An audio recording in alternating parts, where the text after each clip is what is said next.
Hey guys, and thanks for sharing my armchair. This is Armchair Conversations with Rob.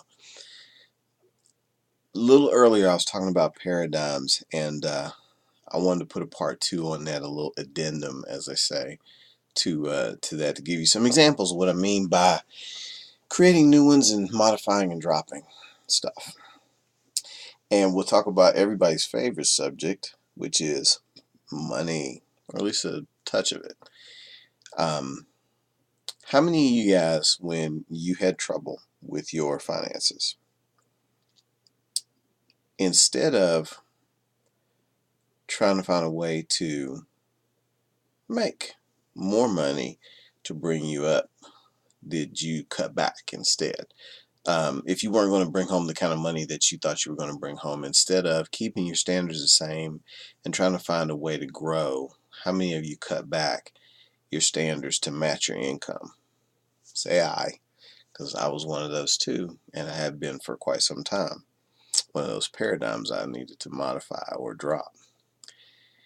One of the things I thought was very interesting is I was listening to a talk the other day from a guy named Bob Proctor. If you have never listened to him, it's kind of interesting because he's about 70 something and he has the energy of a 20-year-old and he's always going. And he's pretty clever, actually. He likes to play on words and things, but he does it in a way to get you to think. So anyway, as a plug for Bob Proctor, he was also featured on the movie The Secret. Um, just check him out because he's kind of cool and he's worth listening to.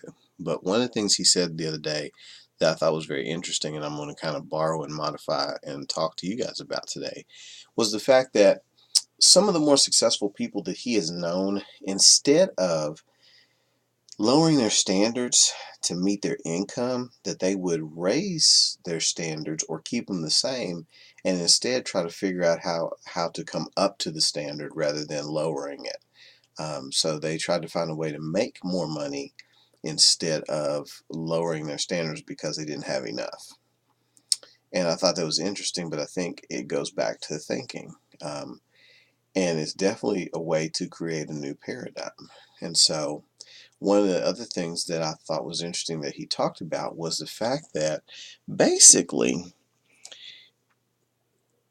after you've set up the idea that you want to come up, increase yourself, and honestly, in whatever way, whether it's money, whether it's development, whether it's intellect, whether it's emotional freedom and intelligence, whatever it is, um, he was saying that you have to think of that thing rather than the thing you're trying to come from.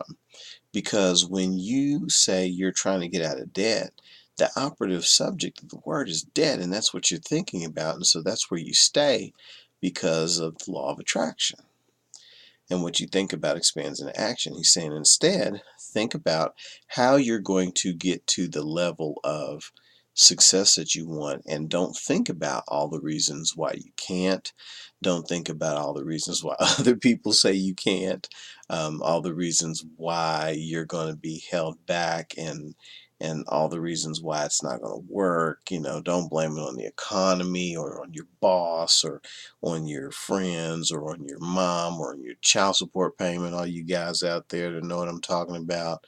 Um, you start thinking of ways to be creative and get yourself to a level of income that's going to keep you in the standard that you set for yourself rather than going backwards. And I think that one was very, very interesting. Um, One of the things that he mentioned again was to think about how you're going to do it, and don't think about what the naysayers say. Don't think about what is not going to work, what's behind you, what you can't do, can't have. Um, there was another quote that Bill Gates made that's similar as far as this paradigm shifting and belief in changing paradigms and being able to modify them to fit the times. Because again, you can't find the sunrise running west. And so you have to change that belief. But also, too, you have to be at peace with the fact that you do have to drop some things and modify some things to evolve. But Bill Gates had a quote once, and he said, "We don't have the option of turning away from the future." That was one part of the quote. And I think that is so true because, again, in nature, an animal adapts or it dies. Um, they don't make it to the next round. There is a reason why certain animals are extinct, because they did not adapt. They did not evolve. Their bodies did not change. Their thinking and their patterns didn't change.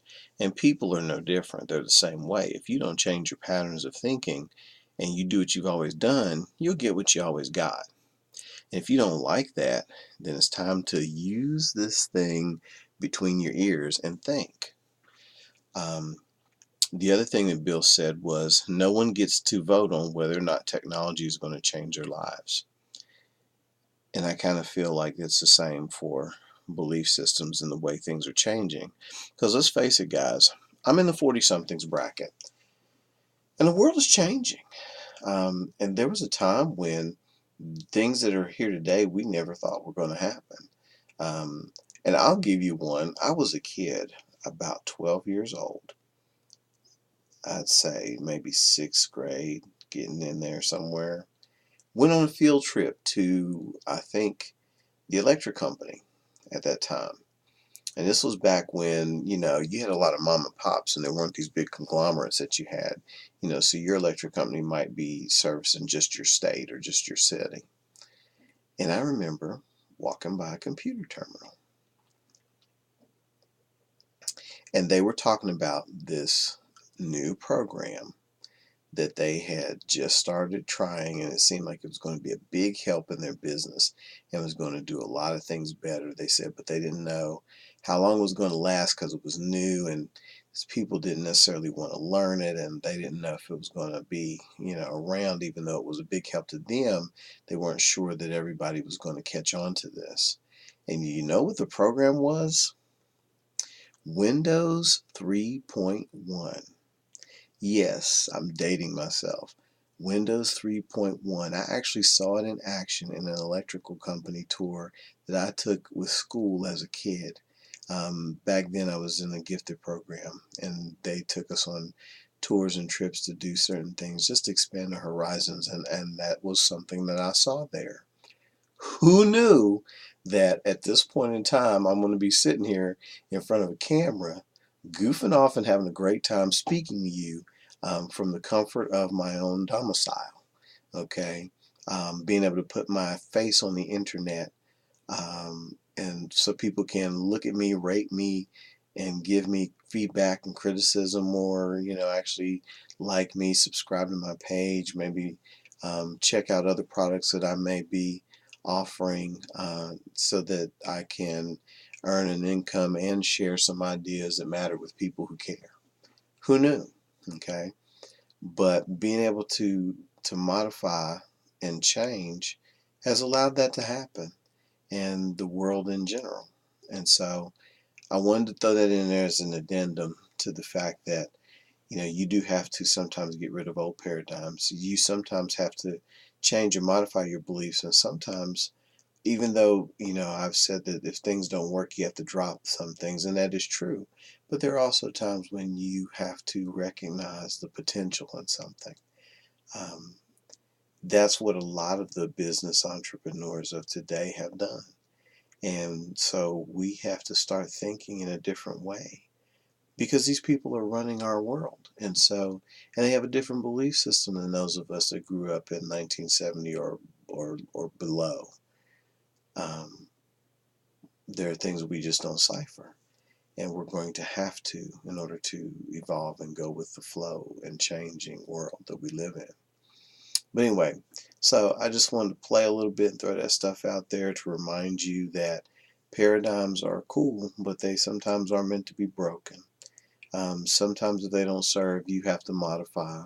Sometimes you have to drop them all together and create a brand new one in your head to move you forward in the direction that you're interested in. And so those are my takeaways from part 2 of the paradigm shifting thing. And again, I appreciate you guys, and thank you for sharing my armchair. And I hope you guys have a great time wherever you are and whatever you're doing.